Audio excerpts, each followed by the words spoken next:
started my career as a professional actor. So my claim to fame is playing Virgil Tracy in the Hollywood remake of Thunderbirds. In terms of landing the roles, it's about hard work. It's about doing the stuff in the background, learning the lines, showing up in the right way on the day.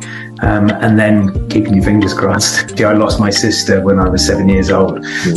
So my family, as a result of that, become very kind of close, and we all very supportive of each other. Thank you everyone for joining us for the 14th episode of the CEO Journey podcast, where we talk about all things entrepreneurship, personal development and advice. Today we have got another exciting guest on the podcast. He goes by the name of Dominic Colenso.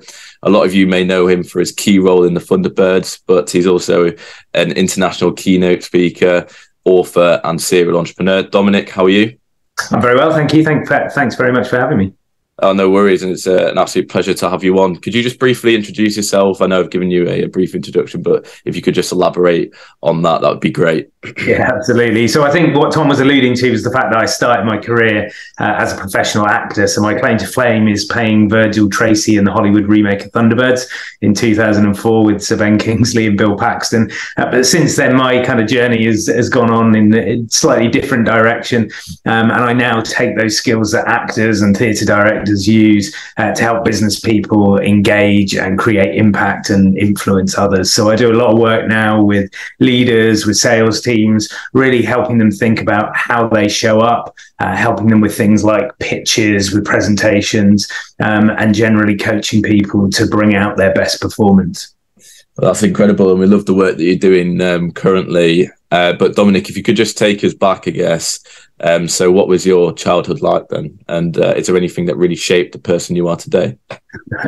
I was very lucky. I grew up in rural Oxfordshire, so had a relatively quiet upbringing. One thing that probably did have a massive impact on me was actually I lost my sister when I was 7 years old. So my family, as a result of that, become very kind of close, and we all very supportive of each other and sort of really kind of look out for each other, having gone through those sorts of hard times. When I was 16, I moved over to Germany. My dad had a job that took us out there, and that was amazing to get a kind of international perspective, to hang out with people from all around the world. I went to an American international school, so got to hang out with lots of different nationalities and got to travel. Did theatre shows around Europe, played rugby in Amsterdam rather than the club next door. And one big thing for me was I got to go to Africa for a month and teach English out there. So that sort of seed, I suppose, of what I'm doing now in terms of coaching and teaching was probably planted way back then when I was sort of 17 years old. That's incredible. And obviously you've touched on losing your sister, which is obviously a massive hardship to go through. So would you say that really motivated you to achieve later on in life? And yeah, I mean, I think so. Abby was amazing. She had a heart defect from birth, and she never ever let that get her down. Like, she powered through everything. She was always the kind of one that wanted to play the game to the bitter end, even though she was kind of blue in the face and could hardly breathe. So I think there's a level of kind of resilience and determination that I took from her. But also a massive sort of joy for life. She really lived every moment and made the most out of everything, and never let those kind of small things get her down. So that's been kind of instrumental in, I think, my outlook as I went into adulthood and started my own family as well. That's definitely admirable. And obviously you started your career off in acting. So I guess, how did you get into that, and where did your passion for that really start? I always did the school plays and that sort of thing. I remember being like 14 and being an ensemble member in Grease the musical and those sorts of bits and pieces. And I did a GCSE in drama. But then when I moved out to Germany, I had an amazing singing teacher and an amazing drama teacher. And they just really encouraged me. And it was in a time when you could do multiple degree courses. You didn't just have to do one. The government were going to pay for it. So I took a bit of a risk, and I think my parents thought I was going to be a lawyer or go and study business somewhere.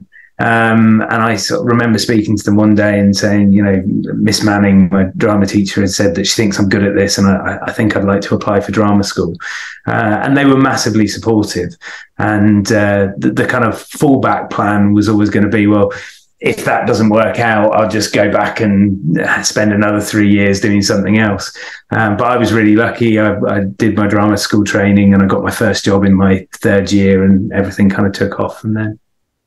Yeah, and you were able to land some obviously really key roles and big roles. And I think a lot of aspiring actors would really look up to you from that sense. So what would you say made you stand out from the rest of the crowd, I guess, looking to get into acting and land these key roles? Yeah, I think that's a hard one, really. So anyone that has been in the world of acting knows that there's a lot of luck involved. You have to be in the right place at the right time.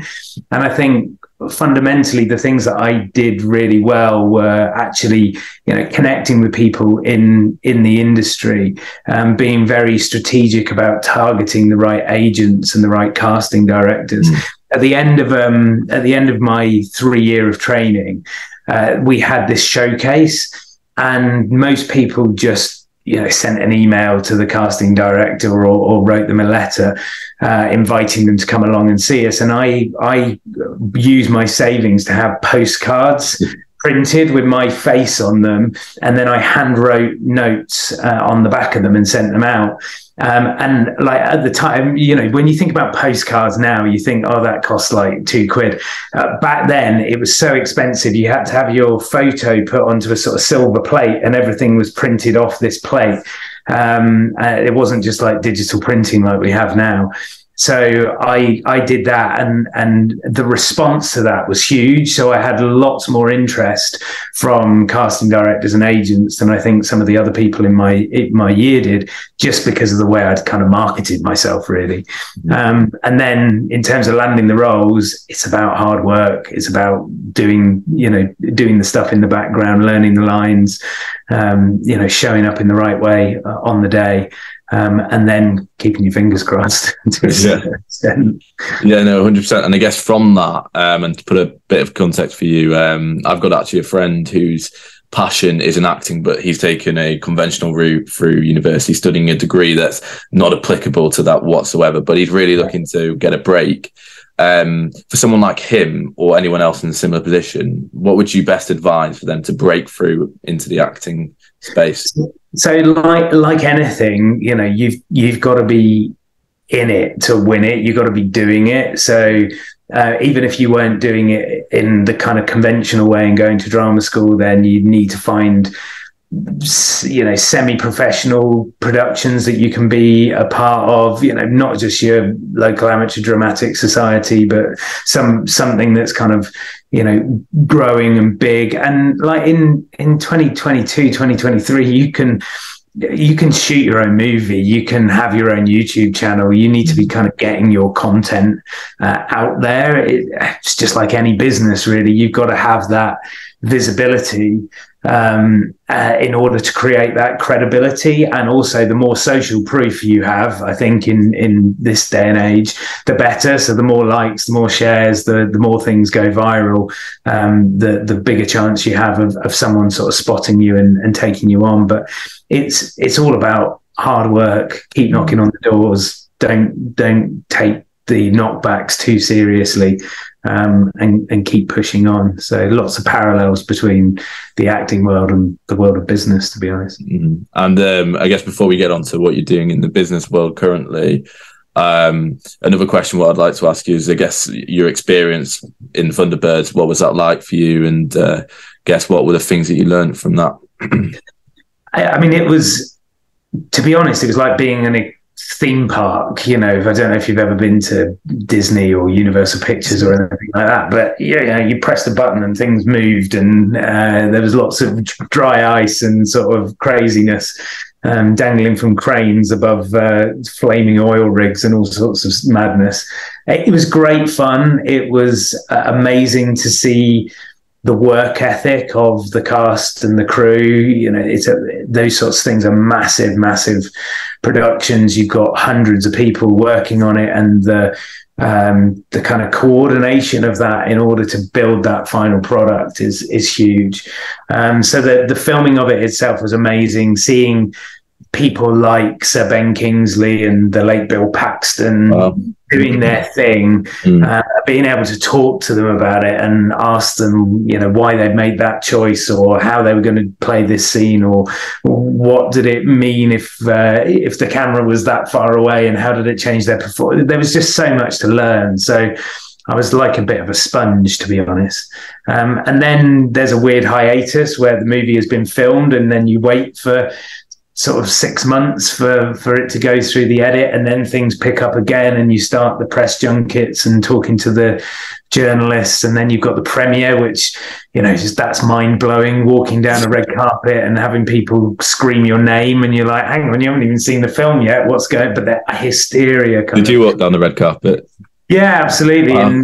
In the UK, and then in Tokyo as well. We went out to Japan to do a big premiere there with like 6,000 people in the audience, and the equivalent of like the biggest boy band in Japan. They were called V6. They were kind of like the Beatles. They dubbed our voices, so each of us was teamed up with one of these members of the boy band, and you know that was nuts. So yeah, it was all kind of very crazy and very good fun, and what I have been able to take from that now is the kind of parallels between that level of performance, that, you know, CEOs, sales directors, sales teams have to help them, you know, bring their best selves to the roles.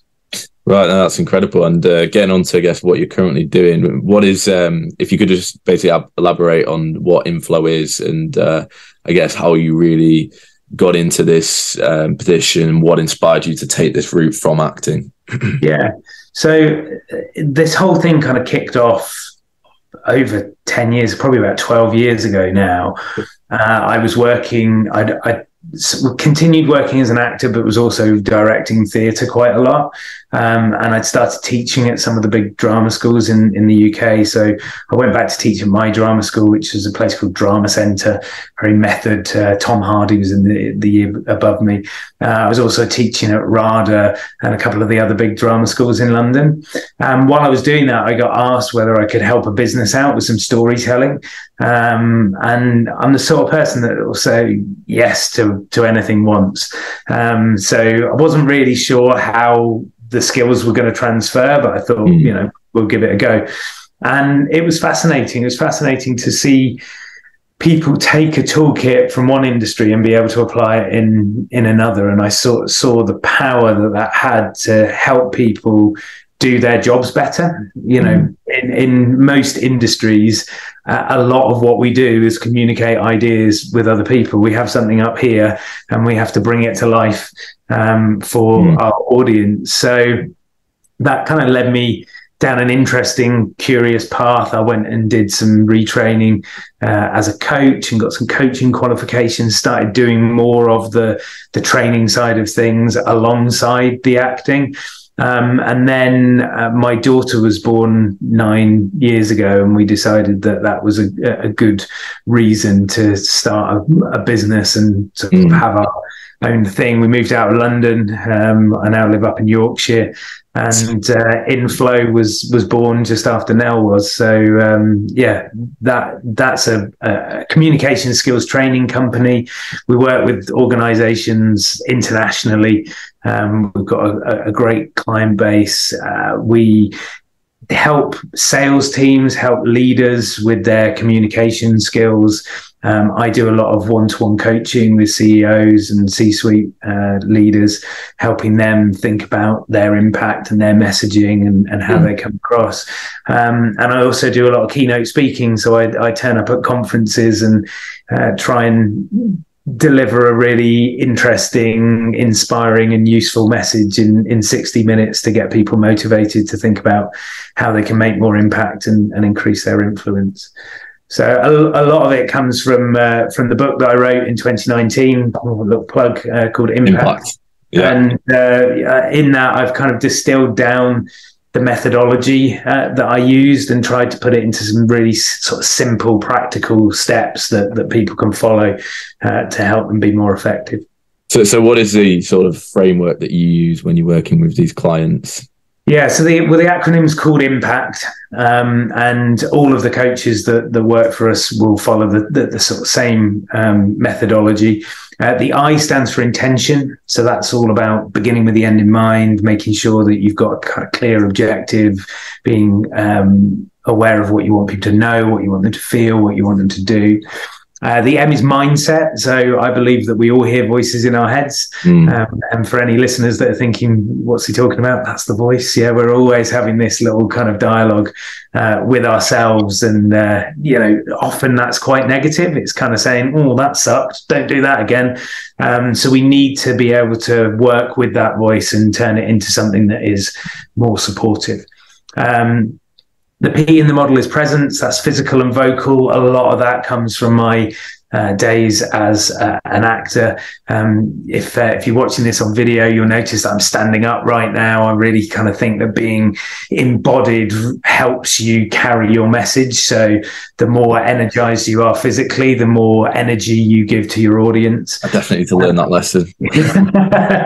Start moving around. The A in the model is audience. Who are they? How do you speak their language? Often we want to communicate from our own perspective, and we don't think about how we can flex. We don't think about what the person that we're talking to's perspective is and how we can speak their language. It's much easier to do that than it is to drag them kind of kicking and screaming towards where you are. The C is in content, and we, depending on who we're working with, that might be about a sales pitch, it might be about a presentation, it might be about giving feedback. But how do you structure what you say? How do you tell stories? If you're sharing visual narrative, what does that look like?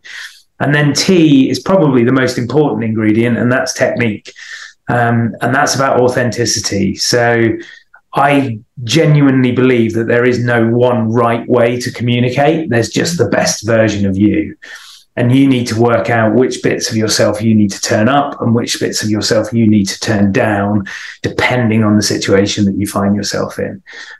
Some people find this easier than others, but everyone can do it. It's just about going to the gym, essentially, the communications gym, putting in the reps, working with the tools and techniques until they become your own. And when you get to that point, it's really exciting because you get to that kind of flow state, which is where the name for our company came from, that idea of being, in flow, where everything's nice and easy, and you're not having to overthink it. And from, I guess, someone who's, really in tune with communication and performance as a whole, why would you say communication is so important from a business perspective? Well, very simply, you can't not communicate. You're always sending out a message. Every email you type, every team meeting that you have, every sales call, even if it's not verbal communication, that written communication of what appears on your landing page or your website, what's the message that you're sending out? So we have to get that right if we want to take people on a journey with us.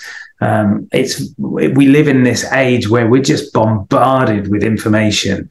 I'm looking out the corner of my eye at my second screen right now, and I've got about 400 tabs open on Google Chrome, and there's little notifications pinging up, and so our attention is being pulled in so many different directions all of the time.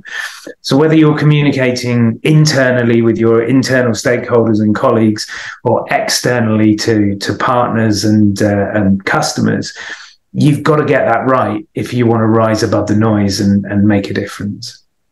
And you talked about the technicality aspect of it through the acronym, and if we can just elaborate on that a bit. Because obviously I'm gauging it's something to do with being self-aware and being able to act on that. But what are the actionable steps that someone can take from a technical standpoint?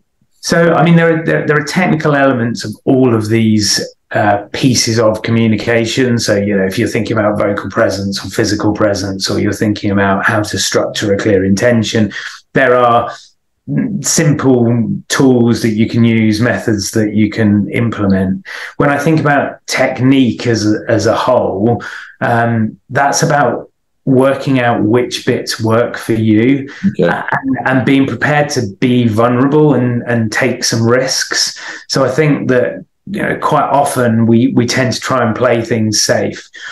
What's interesting about actors is that they go into the rehearsal room to fail. You go into the rehearsal room to mess things up, to try stuff out. If it all goes wrong, it doesn't matter.